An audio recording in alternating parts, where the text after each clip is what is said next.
미 공군 최고 베테랑 조종사와 AI 조종사가 붙었습니다.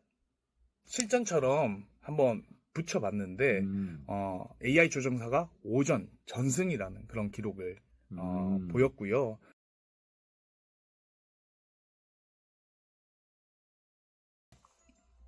국방 FM 시사 토크쇼 프리즘입니다. 이번 순서는 장병들과 취업을 앞둔 청년들에게 취업 관련 다양한 정보를 드리는 시간이죠. 오늘도 다운컴퍼니의 최준영 대표와 함께합니다. 어서 오십시오. 네, 안녕하세요. 직무의 종말 저자 최준형입니다. 취업을 도와주는 형, 네. 최준형입니다라고 얘기했는데, 언제 저자의 반열에 네. 오르셨어요. 네. 직무의 종말이라는 네. 책을 하나 내셔서 오늘 가지고 오셨는데, 자, 오늘 어떤 내용으로 말씀을 해주실까요? 네, 뭐 아까 조금 말씀해 주셨듯이 제가 그 직무의 종말이라는 책을 썼는데요. 네. 오늘 취업 프로그램인 만큼 그 또 취업 준비를 하시는 분들한테 도움이 될 만한 이야기 준비해 왔습니다. 이게 책을 이렇게 보니까 네. AI와 로봇이 네. 인류를 대체하기 시작한 세상, 네. 이렇게 네. 부제가 붙어 있어요. 그러면서 네. 직무의 종말이라는 제목인데, 네. 이거 좀 직무의 종말, 네. 왠지 모르게 좀 겁도 나고, 네. 일단은 이해는 정확히는 잘 안 되는데 설명을 좀 부탁드립니다. 네. 일단은 그 제목 자체가 종말이 붙다 보니까 굉장히 어두운 책처럼 보이지만 네. 끝은 굉장히 또 밝고 아름다운 이야기들로 꾸며놨으니까 네네. 일단은 선입견 갖지 말고 보셨으면 좋겠고요. 네네.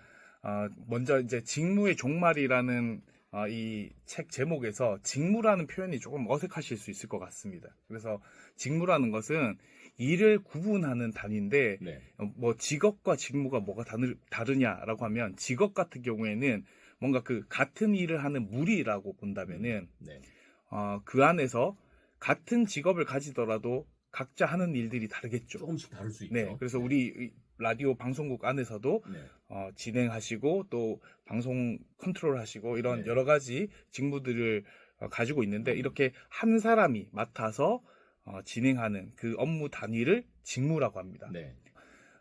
예를 들어서 의사 같은 경우에도 의사라고 통칭하지만 다 같은 의사는 아니지 않습니까? 내과, 외과, 뭐 산부인과 뭐 네. 등등 이렇게 나눠져 있고 또 뭐 의사라도 네. 기초의학 연구하시는 분도 있고, 그렇죠. 임상에서 진료를 보시는 분도 네. 있고, 또 이렇게 그 분야가 다르죠. 그렇죠. 이 세세하게 나눠진 이유를 돌이켜보면 한 사람이 많은 영역을 커버할 수 없고 다 모든 분야의 전문적인 지식을 습득할 수 없기 때문이지 않습니까? 그렇죠. 그래서 직무가 구분되어 왔던 것인데 이제 AI와 로봇이 등장하면서 네.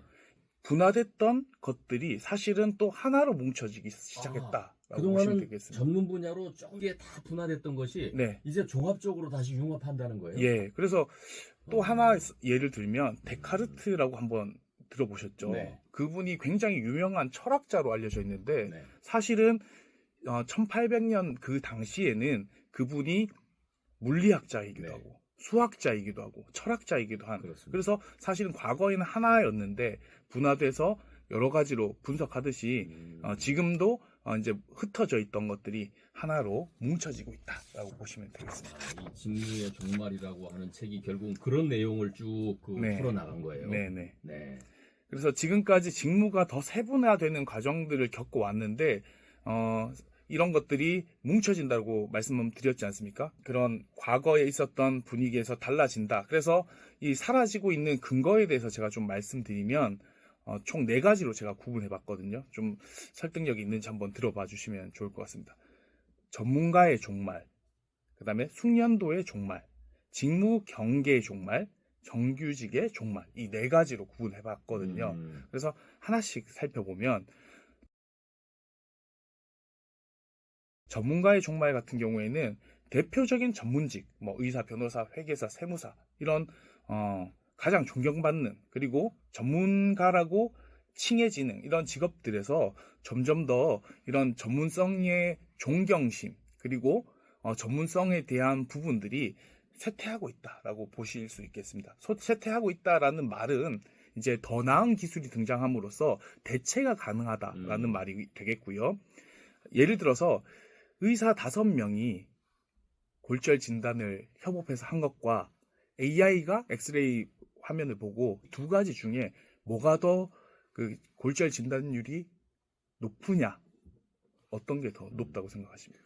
뭐 요새 AI를 통하면 온갖 임상 자료를 다 네. 분석을 하고 하니까 요새는 AI가 더 높은 분야도 있다는 얘기들이 있더라고요. 네, 이제 그 AI의 능력이 많이 업그레이드 됐다라고 해서 이제 사람보다 AI가 뛰어나다라는 것은 사실 특별한 것이 아닐 수 있습니다. 네. 하지만 5명의 의사가 서로 비교 분석한 것보다도 사실은 10% 이상 더 진단율이 높다라고 본다면은 사실은 점점 더 AI의 역량이 강화되고 있고 전문성이 강화되고 있고 같은 의사들의 경계들, 각각 진료 과목에 대한 경계들도 통합해 나가고 있다, AI들이. 그렇게 보시면 되겠습니다. 네. 그 다음에 숙련도에 대한 이야기도 좀 해볼 네. 텐데요. 미 공군 최고 베테랑 조종사와 AI 조종사가 붙었습니다. 실전처럼 한번 붙여봤는데 AI 조종사가 오전 전승이라는 그런 기록을 보였고요. 이거 알파고 바둑 비슷한 느낌이. 근데 이세돌은 한 판이라도 이겼는데 네네. 한 판도 못 이겼고, 더 우리가 주목을 해봐야 될 것은 이거는 시작에 불과합니다. 이제 그 미국의 드론 조종사와 AI가 협업을 해서 전투를 진행하는 모의 훈련을 한번 해봤거든요. 네. 근데 당연히 이제 그 작전에 방해가 된다고 해서 미군을 공격하면 안 되지 않습니까? 그렇죠. 그걸 공격하면 안 된다라는 단서를 달아놓으니까 어떻게 하는 줄 아세요? 그 드론 조종사가 이렇게 조정을 할 때 전파를 쏴야 되니까 레이더 탑이 있을 거 아닙니까? 통신 탑이 있는데 이 통신 탑을 공격해서 마비를 시킨 거예요. 그러니까 이걸 다른 말로 하면 우리가 아무리 뛰어난 조종사라 하더라도 AI에게는 한낱 그냥 그 불편한 존재, 우리 경기에 방해가 되는 이런 존재로밖에 인식이 되지 않는 거 아닌가라는 그런 이야기가 있습니다. 그래서 수년간 쌓아왔던, 또 십수년간 쌓아왔던 이런 전문성을 숙련도를 순식간에 따라잡는 이런 모습들을 봤을 때 또 숙련도의 종말이라는 것을 볼 수 있습니다. 그 다음에 직무 경계의 종말, 요것도 한번 설명을 드릴 텐데, 디발자, 디자이너, 이게 무슨 뜻인지 아십니까? 개발자 디자이너가 뒤섞인 건가요? 예, 맞습니다. 예. 그 디자이너와 개발자, 그러니까 개발을 할 줄 아는 디자이너는 개자이너고, 그다음에 디자인을 할 줄 아는 개발자는 디발자입니다. 이제 용어들이 출현하고 막 이제 실제 그런 프로그램을 개발하는 회사들이나 또 IT 관련 회사들이 굉장히 이제 이 다양한 역량을 갖춘 사람들을 뽑게 되고, 그 뽑게 되는 과정에서 과거에는 디자이너면 디자이너 역할, 그 다음에 개발자면 개발자 역할, 이렇게 구분이 돼 있었는데, 그렇죠. 이거를 다 섞어서 또 그 뽑는 과정에서 이 사람들을 섞어서 뽑겠다라는 것은 기업 입장이지 않습니까? 두 가지 역량 갖춘 사람들을 뽑겠다라는 건 기업 입장인데, 실제 그 전문가들도, 취업을 준비하는 사람들도 이 두 가지를 잘하면 좋지 않을까? 그리고 내가 다 하고 싶어 라는 욕심이 있다는 겁니다. 그래서 이 두 가지 역량을 다 갖춘, 그래서 경계가 모호해지고 있다, 이렇게 설명을 드릴 수 있겠고요. 직무 경계가 허물어지고 있다. 그전에는 개발자면 개발자, 그렇죠. 아니면 디자이너면 디자이너를 뽑았는데 네. 디자이너적인 감각을 갖춘 개발자, 또는 개발자 같은 기술을 가지고 있는 디자이너, 점점 어려워지긴 하는데 아무튼 이렇게 경계가 다 무너진다는 거고. 정규직의 종말은 또 뭔 얘기예요? 네, 정규직의 종말 같은 경우에는 사실 이것도 양방향에서 다 일어나고 있습니다. 기업에서 정규직은 더 뽑으면 안 돼, 이런 의미가 아니고요.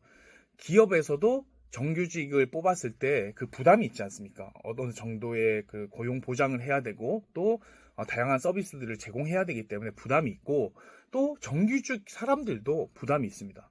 뭐냐면 나는 다양한 역할들을 하고 싶은데 회사에 갇혀가지고 나는 시키는 일만 하니까 갑갑해. 그래서 부업을 하고, 근데 여기서 또 재밌는 게 뭐냐면요, 일본과 또 미국, 한국이 이 엔잡러, 그러니까 부업을 하는 직장인들 대하는 태도가 좀 차이가 있습니다. 일본 같은 경우에는 일손이 부족하지 않습니까? 네. 인구가 고령화되면서. 그러니까 이 사람들은 다양한 겸업을 허용하는 것이 일반적이고 오히려 장려합니다.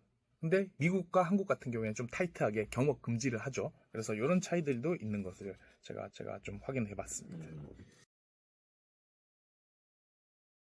종말이라고 얘기했지만은 네.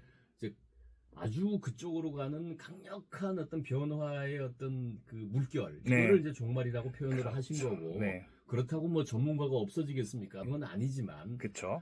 AI와 로봇이 보편화되면서 그런 거에 대한 의존도가 훨씬 높아지면서 네. 이런 경계들이 다 허물어진다는 네, 얘기잖아요. 네, 야, 이게 어떤 사람한테는 진짜 비극일 수도 있고 네. 어떤 사람한테는 기회일 수도 있겠는데 네. 우리 어떻게 살아야 돼요? 이런 시대에. 그래서 제가 전망하는 바는 이제 지금은 뭔가 하나의 프로젝트를 추진할 때 팀장님이 계시고 또 그를 따르는 직원들이 있지 않습니까? 그래서 어떤 특정한 영역을 담당해주는 전문가분들이 붙어서 프로젝트를 진행한다면은 앞으로는 직원이 리더가 되겠고요. 로봇과 AI가 서브가 되는 겁니다. 주변 AI와 로봇들에게 도움을 받는 거죠. 네. 그러면서 이제 그 리드를 해야 되기 때문에 당연히 그 리더십을 갖춰야 되겠고요. 네. 또 결정을 해야 되기 때문에 의사 결정 능력을 갖춰야 됩니다. 또 하나 생각을 해볼 필요가 있는 게 우리가 커뮤니케이션 능력, 그러니까 소통하는 능력도 굉장히 중요해지는데 내가 리드를 하고 있기 때문에 주변의 동료들과 뭐 상급자, 그 다음에 클라이언트들, 그 외부 사람들과 계속 소통을 하면서 어떤 방향으로 나갈까는 사람들 간의 소통이지 않습니까? 네. 그리고 취합이 돼서 이것을 AI한테 시켜야 되니까 음. AI와 소통하는 능력들도 필요하겠죠. 그렇죠. 더 중요한 거, AI가 만들어 왔는데 마음에 안 들어요. 수정해와 피드백하는 능력. 네.